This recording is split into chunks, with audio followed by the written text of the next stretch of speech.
നമസ്കാരം. വെളിച്ചം ചാനലിലേക്ക് സ്വാഗതം. 2025 ഒക്ടോബർ 6, 7 തീയതികളിലെ ദിനഫലങ്ങൾ, രാശിഫലങ്ങളാണ് ഇതിൽ പറയുന്നത്. 12 രാശിക്കാരെക്കുറിച്ചും പറയുന്നുണ്ട്. ഒരു ദിവസം മിനിമം നമ്മൾ അറിഞ്ഞിരിക്കേണ്ട ജ്യോതിഷ വിവരങ്ങൾ ഏറ്റവും ചുരുക്കിയാണ് ഇതിൽ പറയുന്നത്. ഇതിൻ്റെ കറക്റ്റ് ടൈമിങ് പറയുകയാണെങ്കിൽ ഒക്ടോബർ 6 വെളുപ്പിന് 12:45 AM മുതൽ, അതായത് ഒക്ടോബർ 5 അർദ്ധരാത്രിക്ക് ശേഷം 6 വെളുപ്പിന് 12:45 AM മുതൽ ഒക്ടോബർ 8 വെളുപ്പിന് 1:28 AM വരെയാണ് ഈ ഫലങ്ങൾ അനുഭവവേദ്യമാവുന്നത്. പിന്നെ ഈ ജ്യോതിഷം പറയുന്നതിന് ഈ ദക്ഷിണ കൊടുക്കുന്ന ഒരു ആചാരമുണ്ട്. അപ്പോൾ അത് പണമായിട്ട് ഞങ്ങൾ ചോദിക്കുന്നതിന് പകരം ദയവായിട്ട് ഞങ്ങളുടെ ചാനൽ സബ്സ്ക്രൈബ് ചെയ്യുക. പിന്നെ നിങ്ങളുടെ ജ്യോതിഷ സംബന്ധിയായ വിവരങ്ങൾ വാട്സാപ്പിലൂടെ എന്നെ ബന്ധപ്പെട്ടാൽ അത് ഞാൻ പറയുന്നതാണ്. ദയവായി ഫോൺ വിളിക്കരുത്, പകരം വാട്സാപ്പിൽ മെസ്സേജ് അയയ്ക്കുക. എൻ്റെ വാട്സാപ്പ് നമ്പർ 9847291363. ഓക്കെ. അപ്പോൾ ഇന്ന് ഈ ദിവസങ്ങളിൽ 2 രാശിക്കാർക്ക് അത്യധികം ഗുണാധിക്യമുള്ള ദിവസങ്ങളാണ്. പിന്നെ 3 രാശിക്കാർക്ക് ഗുണാധിക്യമാണ്. അപ്പോൾ ടോട്ടല് 5 രാശിക്കാരെക്കുറിച്ചാണ് ഞങ്ങൾ പ്രധാനമായിട്ടും ഗുണാധിക്യമുള്ളത് പറയുന്നത്. അപ്പോൾ അതിൽ 12 രാശിക്കാരിൽ 5 രാശിക്കാർക്ക് ഗുണാധിക്യം ഉണ്ട്. അതിൽ 2 രാശിക്കാർക്ക് അത്യധികം ഗുണാധിക്യമാണ്. പിന്നെ 7 രാശിക്കാർക്ക് ഗുണദോഷ സമ്മിശ്രമാണ്. പൊതുവേ ദോഷാധിക്യം ഒരു രാശിക്കാർക്കും ഇല്ല എന്നുള്ളതാണ് ആശ്വാസം. ആദ്യം മേടം രാശി, അശ്വതി ഭരണി കാർത്തിക ആദ്യപാദം. മേടം രാശിക്ക് ഗുണദോഷ സമ്മിശ്രമാണ് ഈ ദിവസങ്ങൾ. ഇവർക്ക് തൊഴിൽപരമായിട്ടുള്ള നേട്ടങ്ങൾ ഉണ്ടാവും. പിതൃഗുണം, സന്താന നേട്ടം, പിന്നെ വിവിധ സ്രോതസ്സിൽ നിന്ന് ധനവരവ്, ഭാഗ്യപരീക്ഷണങ്ങളിലും ഇവർക്ക് സാധ്യതയുണ്ട്. ഇവർക്ക് 3 ഗ്രഹങ്ങൾ ഡയറക്റ്റായിട്ട് പ്രതികൂലമാണ്. അതിൽ തന്നെ ചന്ദ്രനും ശനിയും 12ാം ഭാവത്തിൽ വ്യയസ്ഥാനത്ത്, നഷ്ടസ്ഥാനത്ത് നിൽക്കുകയാണ്. അപ്പോൾ ഈ ഇൻവെസ്റ്റ്മെൻറ്റുകൾ ഈ ദിവസങ്ങളിൽ നടത്താതിരിക്കുക. ദിവസവും ശിവക്ഷേത്രത്തിൽ ദർശനം നടത്തുന്നത് നല്ലതാണ്. തിങ്കളാഴ്ച ശിവക്ഷേത്രത്തിൽ വഴിപാടുകൾ നടത്തുക.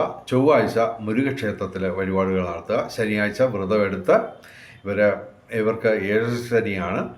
അപ്പോൾ ശനിയാഴ്ച വ്രതമെടുത്ത് ശിവന്, അയ്യപ്പന്, ശനിക്ക് വഴിപാടുകൾ നടത്തുക. ഇടവൻ രാശിക്ക് അത്യധികം ഗുണാധിക്യമുള്ള ദിവസങ്ങളാണ്.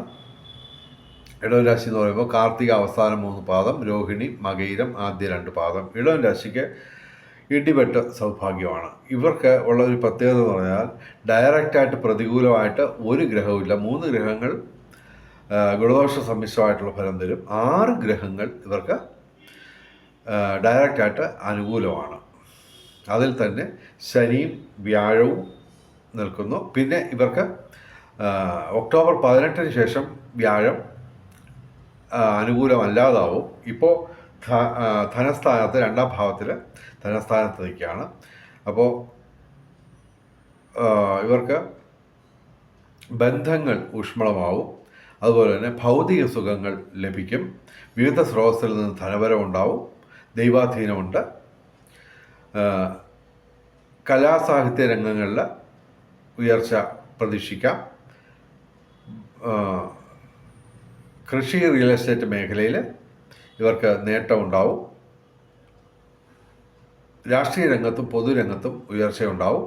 നിയമപരമായ പ്രശ്നങ്ങളിൽ അനുകൂലമായ മാറ്റങ്ങളുണ്ടാവും. പിന്നെ ഇവർക്ക് ഏർപ്പെടുന്ന ഏത് കാര്യത്തിനും ഒരു വിജയസാധ്യത നിലനിൽക്കും. സാങ്കേതിക മികവുകൊണ്ട് നേട്ടങ്ങളുണ്ടാവും. വിദ്യാഭ്യാസ രംഗത്തും ബൗദ്ധിക രംഗത്തും ഉയർച്ചയുണ്ടാവും. പൊതുവെ ഇടവൻ രാശിക്ക് അത്യധികം ഗുണാധിക്യമുള്ള ദിവസങ്ങളാണ്. ഇനി മിഥുനം രാശി, മകയിരം അവസാന 2 പാദം, തിരുവാതിര, പുണർദം ആദ്യ 3 പാദം. മിഥുനം രാശിക്ക് ഗുണദോഷ സമ്മിശ്രമാണ്. ഇവർക്ക് പ്രതികൂലങ്ങളായിട്ടുള്ള ഗ്രഹങ്ങൾ കുറഞ്ഞു വരികയാണ്. ഒക്ടോബർ 18 ഇവർക്ക് വ്യാഴം അനുകൂലമാവും. ഇപ്പോൾ ജന്മത്തിൽ നിൽക്കുകയാണ്. ഇപ്പോൾ ഇവർ വ്യാഴാഴ്ച മഹാവിഷ്ണു ക്ഷേത്രത്തിൽ വഴിപാടുകൾ നടത്തുക. ശനിയാഴ്ച ശനിക്ക്, ശിവന്, അയ്യപ്പന് വഴിപാടുകൾ നടത്തുക. ഇവർക്ക് ബന്ധങ്ങൾ ഊഷ്മളമാവും. വിവിധ സ്രോതസ്സിൽ നിന്ന് ധനവരവുണ്ടാവും. അതുപോലെ തന്നെ ഭാഗ്യപരീക്ഷണങ്ങളിൽ സാധ്യതയുണ്ട്. മിഥുനം രാശിക്ക് ഗുണദോഷ സമ്മിശ്രമാണ്. കർക്കിടകം രാശി എന്ന് പറയുമ്പോൾ പുണർദം അവസാന പാദം, പൂയ, ആയില്യം. കർക്കിടകം രാശിക്ക് ഗുണദോഷ സമ്മിശ്രമാണ്. ഇവർക്ക് ചൊവ്വ, വ്യാഴം, സർപ്പം ഇവ പ്രതികൂലമായിട്ട് നിൽക്കുന്നു. ആഴ്ചയിൽ 7 ദിവസവും ശിവക്ഷേത്രത്തിൽ ദർശനം നടത്തുക. അതുപോലെ തന്നെ സർപ്പപ്രതിഷ്ഠയുള്ള ക്ഷേത്രങ്ങളിൽ ദർശനം നടത്തുക. വ്യാഴാഴ്ച മഹാവിഷ്ണു ക്ഷേത്രത്തിൽ വഴിപാടുകൾ നടത്തുക. ചൊവ്വാഴ്ച മുരുകക്ഷേത്രത്തിൽ വഴിപാടുകൾ നടത്തുക. ഇവർക്ക് തൊഴിൽപരമായിട്ടുള്ള നേട്ടമുണ്ടാവും. അത് ഈ കന്നിമാസം മുഴുക്കെ ഉണ്ടാവും. പിതൃഗുണം, സന്താന നേട്ടം, ബൗദ്ധിക മേഖലയിൽ ഉയർച്ച, വിവിധ സ്രോതസ്സിൽ നിന്ന് ധനവരവ്, കലാസാഹിത്യ രംഗത്തും ബൗദ്ധിക രംഗത്തും വിദ്യാഭ്യാസ രംഗത്തും ഉയർച്ചയുണ്ടാവും. കർക്കിടകം രാശിക്ക് പൊതുവെ ഗുണദോഷ സമ്മിശ്രമാണ്. ഇനി ചിങ്ങം രാശി, മകം, പൂര, ഉത്രം ആദ്യ പാദം. ചിങ്ങം രാശിക്ക് ഗുണദോഷ സമ്മിശ്രമാണ്. എങ്കിലും ചന്ദ്രൻ അഷ്ടമത്തിലാണ്, ശനിയും അഷ്ടമത്തിലാണ്. ആഴ്ചയിൽ 7 ദിവസവും ശിവക്ഷേത്രത്തിലും സർപ്പപ്രതിഷ്ഠയുള്ള ക്ഷേത്രങ്ങളിലും ദർശനം നടത്തുക. ശനിയാഴ്ച വ്രതമെടുത്ത് ശിവന്, അയ്യപ്പന്, ശനിക്ക് വഴിപാടുകൾ നടത്തുക. തിങ്കളാഴ്ച ശിവക്ഷേത്രത്തിൽ വഴിപാടുകൾ നടത്തുക. ഇവർക്ക് കൃഷി, റിയൽ എസ്റ്റേറ്റ് മേഖലയിൽ ഉയർച്ചയുണ്ടാവും. നിയമപരമായ കാര്യങ്ങളിൽ നേട്ടമുണ്ടാവും. രാഷ്ട്രീയ രംഗത്തും പൊതുരംഗത്തും ഉയർച്ചയുണ്ടാവും. 11ാം ഭാവത്തിലാണ്, ലാഭസ്ഥാനത്തിലാണ് വ്യാഴം നിൽക്കുന്നത്. പക്ഷേ ഒക്ടോബർ 18 മുതൽ വ്യാഴം പ്രതികൂലമാവും. അപ്പോൾ പ്രധാനപ്പെട്ട കാര്യങ്ങളൊക്കെ ഒക്ടോബർ 18 മുമ്പ് ചെയ്തു തീർക്കാൻ ശ്രമിക്കുക. വിവിധ സ്രോതസ്സിൽ നിന്ന് ധനവരവുണ്ടാവും. കലാസാഹിത്യ രംഗത്ത് ഉയർച്ചയുണ്ടാവും. അതുപോലെ തന്നെ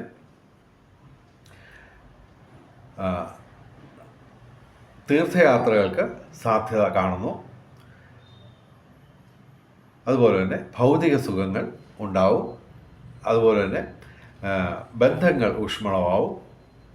പുതിയ സുഹൃത്തുക്കൾ, പ്രത്യേകിച്ച് സമൂഹത്തിൽ ഉന്നതരായിട്ട് ഇവർക്ക് ബന്ധം സ്ഥാപിക്കാനും അതുവഴി നേട്ടം ഉണ്ടാക്കാനും സാധിക്കും. ചിങ്ങം രാശിക്ക് ഗുണദോഷ സമ്മിശ്രമാണ്. ഇനി കന്നി രാശി, ഉത്രം അവസാന 3 പാദം, അത്തം, ചിത്തിര ആദ്യ 2 പാദം. കന്നി രാശിക്ക് ഗുണാധിക്യമാണ് കാണുന്നത്. എങ്കിലും തൊഴിൽപരമായിട്ടുള്ള പ്രശ്നങ്ങൾ ഇവരെ അലട്ടുന്നതാണ്. അതുപോലെ തന്നെ ശാരീരിക മാനസിക അസ്വസ്ഥതകൾ ഉണ്ടാവാം. ജന്മത്തിലാണ് സൂര്യൻ നിൽക്കുന്നത്, അതാണ് പറയുന്നത്. ശനി 7ാം ഭാവത്തിൽ നിൽക്കുന്നു. അപ്പോൾ ജീവിത പങ്കാളിക്ക് എന്തെങ്കിലും ശാരീരിക അസ്വസ്ഥതകളുണ്ടാവാം. അതുപോലെ തന്നെ ദാമ്പത്യ ജീവിതത്തിലും ചെറിയ അസ്വാരസ്യങ്ങൾ ഉണ്ടായേക്കാം. അതൊക്കെ ബുദ്ധിപൂർവ്വം വിവേകപൂർവ്വം പരിഹരിക്കുക. ഇവർക്ക് ശനിയാഴ്ച വ്രതമെടുത്ത് ശിവന്, അയ്യപ്പന്, ശനിക്ക് വഴിപാടുകൾ നടത്തുക. ഞായറാഴ്ച ശിവക്ഷേത്രത്തിൽ വഴിപാടുകൾ നടത്തുക. ഇവർക്ക് കലാസാഹിത്യ രംഗത്തും ബൗദ്ധിക രംഗത്തും വിദ്യാഭ്യാസ രംഗത്തും ഉയർച്ച ഉണ്ടാവും. അതുപോലെ തന്നെ ഭാഗ്യപരീക്ഷണങ്ങളിൽ സാധ്യത കാണുന്നു. പൊതുവെ കന്യാരാശിക്ക് ഗുണാധിക്യമാണ് കാണുന്നത്. ഇനി തുലാം രാശി, ചിത്തിര അവസാന 2 പാദം, ചോതി വിശാഖം ആദ്യ 3 പാദം. തുലാം രാശിക്ക് ഗുണാധിക്യമാണ് കാണുന്നത്. 6 ഗ്രഹങ്ങൾ അനുകൂലമാണ്. അത്യാവശ്യം വലിയ നേട്ടങ്ങൾ പ്രതീക്ഷിക്കാവുന്ന ദിവസങ്ങളാണ്. ഇവർക്ക് ചൊവ്വയും ബുധനും ലഗ്നത്തിൽ നിൽക്കുന്നു. അപ്പോൾ ശാരീരിക മാനസിക അസ്വസ്ഥതകൾ ഉണ്ടാവാം. അതുപോലെ തന്നെ നിയമപരമായ പ്രശ്നങ്ങൾ എന്തെങ്കിലുമൊക്കെ ഉടലെടുക്കാൻ സാധ്യതയുണ്ട്. അതുപോലെ തന്നെ 12ാം ഭാവത്തിലാണ് സൂര്യൻ. അപ്പോൾ തൊഴിൽ പ്രശ്നങ്ങൾ ഉണ്ടാവാം. അപ്പോൾ ചൊവ്വയും സൂര്യനും ഒരുമിച്ച് പ്രതികൂലമായതിനാൽ സ്വത്ത് സംബന്ധിച്ച കുടുംബ സ്വത്തുമായിട്ട് ബന്ധപ്പെട്ട് എന്തെങ്കിലുമൊക്കെ പ്രശ്നങ്ങൾ ഉണ്ടാകാനുള്ള സാധ്യതയുണ്ട്. കുറേ വർഷം അതുമായിട്ട് ബന്ധപ്പെട്ട് എന്തെങ്കിലും സാമ്പത്തിക നേട്ടം പ്രതീക്ഷിക്കുന്നുണ്ടെങ്കിൽ അത് താമസിക്കാനുള്ള സാധ്യതയാണ് കാണുന്നത്. ഇവർക്ക് ബന്ധങ്ങൾ ഊഷ്മളമാവും. പുതിയ സുഹൃത്തുക്കളെ കിട്ടും. അതുപോലെ തന്നെ തീർത്ഥയാത്രകൾക്ക് സാധ്യതയുണ്ട്. ഭൗതിക സുഖങ്ങൾ ലഭിക്കും. കലാസാഹിത്യ രംഗങ്ങളിൽ ഉയർച്ചയുണ്ടാവും. ഇവർ ഏർപ്പെടുന്ന ഏത് കാര്യത്തിനും ഒരു വിജയസാധ്യത നിലനിൽക്കും. സാങ്കേതിക മികവുകൊണ്ട് നേട്ടങ്ങളുണ്ടാവും. ഭാഗ്യപരീക്ഷണങ്ങളിൽ സാധ്യതയുണ്ട്. തുലാം രാശിക്ക് അത്യധികം ഗുണാധിക്യമുള്ള ദിവസങ്ങളാണ്. ഇനി വൃശ്ചികം രാശി, വിശാഖം അവസാന പാദം, അനിഴം തൃക്കേട്ട. വൃശ്ചികം രാശിക്ക് ഗുണദോഷ സമ്മിശ്രമാണ്. ഇവർക്ക് വാഹനാപകടങ്ങൾ സൂക്ഷിക്കുക. അതുപോലെ തന്നെ വ്യാഴാഴ്ച ഇവർ മഹാവിഷ്ണു ക്ഷേത്രത്തിൽ വഴിപാടുകൾ നടത്തുക. ചൊവ്വാഴ്ച മുരുക ക്ഷേത്രത്തിൽ വഴിപാടുകൾ നടത്തുക. ബുധനാഴ്ച ശ്രീകൃഷ്ണ ക്ഷേത്രത്തിൽ വഴിപാടുകൾ നടത്തുക. ഇവർക്ക് തൊഴിൽപരമായിട്ട് നേട്ടം ഉണ്ടാകാനുള്ള സാധ്യതയുണ്ട്. എങ്കിലും അതിനൊക്കെ ഒരു പരിധി ഉണ്ടാവും.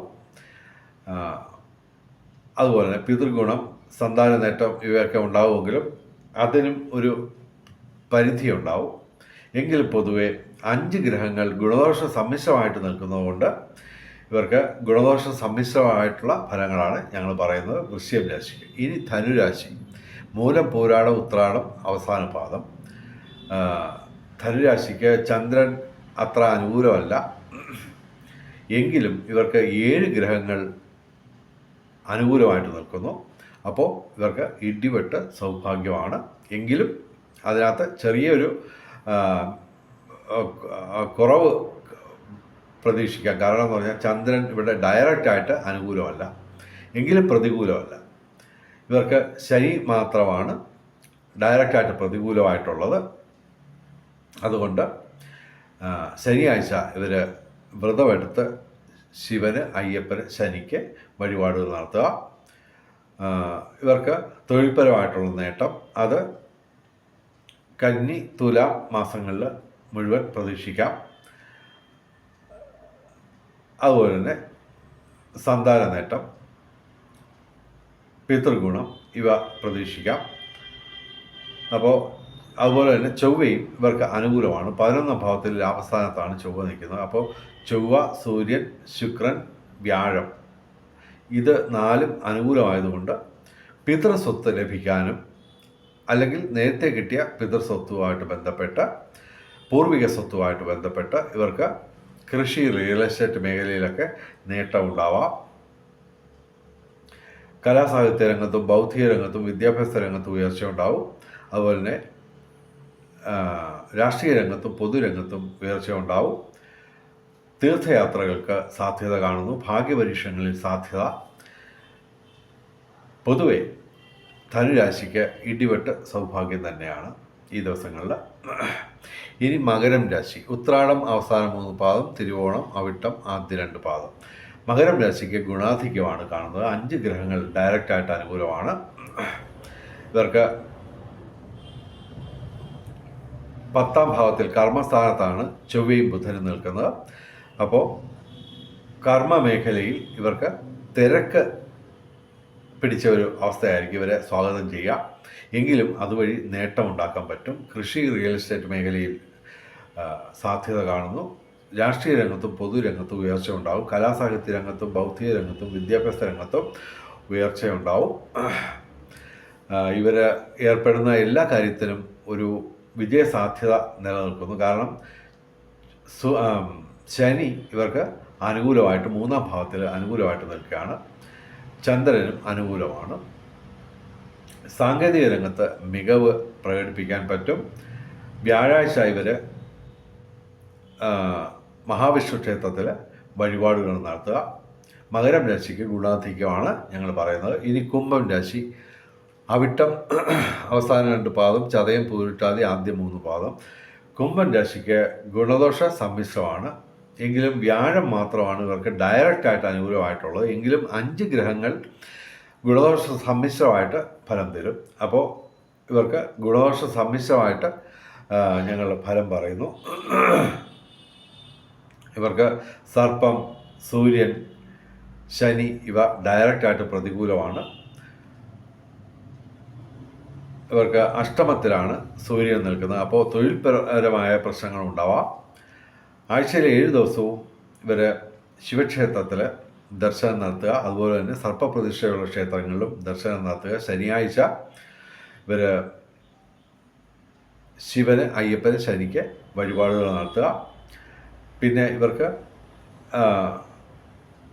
ഭൗതിക സുഖങ്ങൾ ഒരു പരിധിവരെ ഉണ്ടാവും. അതുപോലെ തന്നെ ധനവരവും ഒരു പരിധിവരെ ഉണ്ടാവും. അതുപോലെ തന്നെ പ്രണയ ജീവിതത്തിൽ അനുകൂലമായ മാറ്റങ്ങളുണ്ടാവും. പൊതുവെ കുംഭൻ രാശിക്ക് ഗുണദോഷ സമ്മിശ്രമാണ് ഫലങ്ങൾ ഞങ്ങൾ പറയുന്നത്. ഇനി മീനം രാശി, പൂരിട്ടാതി അവസാന പാദം, ഉത്രട്ടാതി, രേവതി. മീനം രാശിക്ക് ഗുണദോഷ സമ്മിശ്രമാണ്. എങ്കിലും ഇവർക്ക് 4 പാപഗ്രഹങ്ങൾ ഡയറക്റ്റായിട്ട് പ്രതികൂലമാണ്. അപ്പോൾ വാഹന അപകടങ്ങൾ ശ്രദ്ധിക്കുക. അഷ്ടമത്തിലാണ് ചൊവ്വ നിൽക്കുന്നത്. അതുപോലെ ജന്മത്തിൽ ശനിയുമാണ്. സർപ്പം അഥവാ രാഹു 12-ാം ഭാവത്തിലാണ്.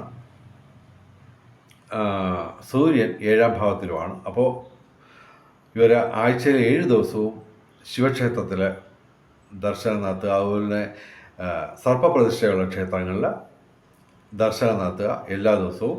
ശനിയാഴ്ച വ്രതമെടുത്ത് ശനിക്ക്, അയ്യപ്പന്, ശിവന് വഴിപാടുകൾ നടത്തുക. ചൊവ്വാഴ്ച മുരുകന്, ഞായറാഴ്ച ശിവന് വഴിപാടുകൾ നടത്തുക. പൊതുവെ മീനം രാശിക്ക് ഗുണദോഷ സമ്മിശ്രമാണ്. ഇവർക്ക് ബൗദ്ധിക മേഖലയിൽ നേട്ടമുണ്ടാവാം. അതുപോലെ തന്നെ കമ്മ്യൂണിക്കേഷനിൽ, പ്രത്യേകിച്ച് കേതുവും ബുധനും ഒരുമിച്ച് അനുകൂലമായതുകൊണ്ട് കമ്മ്യൂണിക്കേഷനിൽ ഇവർക്ക് നേട്ടമുണ്ടാവും. സംസാര കലയുമായിട്ട് ബന്ധപ്പെട്ട തൊഴിലേർപ്പെട്ടവർക്ക് നേട്ടമുണ്ടാവും. പൊതുവെ മീനം രാശിക്ക് ധനപരമൊക്കെ ഉണ്ടാവും. എങ്കിലും അതിനൊക്കെ ഒരു പരിധി ഉണ്ടാവും. പൊതുവെ മീനം രാശിക്ക് ഗുണദോഷ സമ്മിശ്രമാണ്. ഇനി ബ്രഹ്മമുഹൂർത്തം നോക്കാം. 6-7 തീയതികളിൽ രാവിലെ 4:43 AM വരെ AM മുതൽ രാവിലെ 5:31 AM വരെയാണ് ബ്രഹ്മമുഹൂർത്തം 6-7 തീയതികളിൽ. അഭിജിത്ത് മുഹൂർത്തം 6-ാം തീയതി രാവിലെ 11:51 AM മുതൽ ഉച്ചയ്ക്ക് 12:38 PM വരെയാണ് അഭിജിത്ത് മുഹൂർത്തം 6-ാം തീയതി. 7-ാം തീയതി ചെറിയൊരു മാറ്റമുണ്ട്. രാവിലെ 11:50 മുതൽ ആണ് ബ്രഹ്മമുഹൂർത്തം ആരംഭിക്കുന്നത്. 7-ാം തീയതി ഉച്ചയ്ക്ക് 12:38 വരെ അഭിജിത്ത് മുഹൂർത്തമാണ് 7-ാം തീയതി. അഭിജിത്ത് മുഹൂർത്തത്തിലും ബ്രഹ്മമുഹൂർത്തത്തിലും പ്രധാനപ്പെട്ട കാര്യങ്ങൾ ചെയ്യാൻ ശ്രമിക്കുക. ബ്രഹ്മമുഹൂർത്തത്തിൽ പ്രാർത്ഥനകൾക്ക് പ്രാധാന്യം നൽകുക. ഇനി രാഹുകാലം നോക്കാം. 6-ാം തീയതി രാവിലെ 7:48 AM മുതൽ രാവിലെ 9:17 AM വരെയാണ് രാഹുകാലം 6-ാം തീയതി. 7-ാം തീയതി 3:12 PM മുതൽ വൈകിട്ട് 4:41 PM വരെയാണ് 7-ാം തീയതി രാഹുകാലം. രാഹുകാലത്തെ യാത്രകൾ ഒഴിവാക്കുക. പ്രധാനപ്പെട്ട കാര്യങ്ങളിൽ നിന്ന് വിട്ടു നിൽക്കുക. ഇനി ഭാഗ്യ നമ്പറുകൾ. അല്പം മുമ്പാണ് നമ്മുടെ ഓണം ബമ്പറിൻ്റെ റിസൾട്ട് വന്നത്. അപ്പോൾ ഞങ്ങൾ പറഞ്ഞിരുന്ന സംഖ്യ, ഏറ്റവും വലിയ ഭാഗ്യസംഖ്യ 5 ആയിരുന്നു ഞങ്ങൾ പറഞ്ഞത്. അത് 100% ശരിയായിട്ട് വന്നിട്ടുണ്ട്. കാരണം അതിൻ്റെ അടിച്ച നമ്പറിൻ്റെ തുടക്കത്തിലും അവസാനത്തിലും 5 തന്നെ വന്നിട്ടുണ്ട്. പിന്നെ ബാക്കിയുള്ള ഡീറ്റെയിൽഡ് ആയിട്ടുള്ള ഇത് ഫലം ഞാൻ നോക്കാൻ പറ്റിയിട്ടില്ല.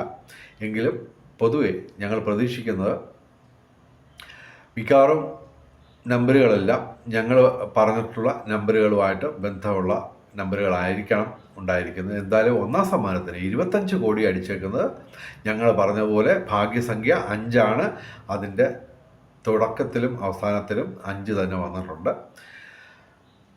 അപ്പോൾ 6/10/2025 ഏറ്റവും വലിയ ഭാഗ്യസംഖ്യ 7 6, 2, 1, 9, 8 ഇവയും ഭാഗ്യസംഖ്യകളാണ്. 7/10/2025 8 ഏറ്റവും വലിയ ഭാഗ്യസംഖ്യ. 7, 2, 9, 1, 0, 5 ഇവയും ഭാഗ്യസംഖ്യകളാണ്. ഭാഗ്യ നിറങ്ങൾ നോക്കാം. ഇനി 6-ാം തീയതി തിങ്കളാഴ്ച നീല അല്ലെങ്കിൽ വെള്ള, 7-ാം തീയതി ചൊവ്വാഴ്ച ചുവപ്പ് അല്ലെങ്കിൽ ഇവയുടെ ഇളം നിറങ്ങൾ, അതല്ലെങ്കിൽ ഈ നിറങ്ങൾ ഡിസൈനായിട്ട് വരുന്ന വസ്ത്രങ്ങൾ ധരിച്ചാൽ ഭാഗ്യവർദ്ധനം ഉണ്ടാകുന്നതാണ്. വെളിച്ചം ചാനലിൻ്റെ മുഴുവൻ പ്രേക്ഷകർക്കും സർവകാര്യ വിജയം, സർവ്വവിധ സൗഭാഗ്യം, രാജകീയ സുഖഭോഗങ്ങൾ, അപ്രതീക്ഷിത ധനലാഭങ്ങൾ, അപ്രതീക്ഷിത സൗഭാഗ്യങ്ങൾ ഇവ ഗുരുവായൂരപ്പൻ അനുഗ്രഹിച്ചു തന്ന് എല്ലാവരുടെയും ജീവിതത്തിൽ വെളിച്ചവും ഐശ്വര്യവും സമ്പൽ സമൃദ്ധിയും വന്നു ചേരട്ടെ എന്ന് പ്രാർത്ഥിച്ചുകൊണ്ട് വീഡിയോ അവസാനിപ്പിക്കുന്നു. നമസ്കാരം, ശുഭദിനം.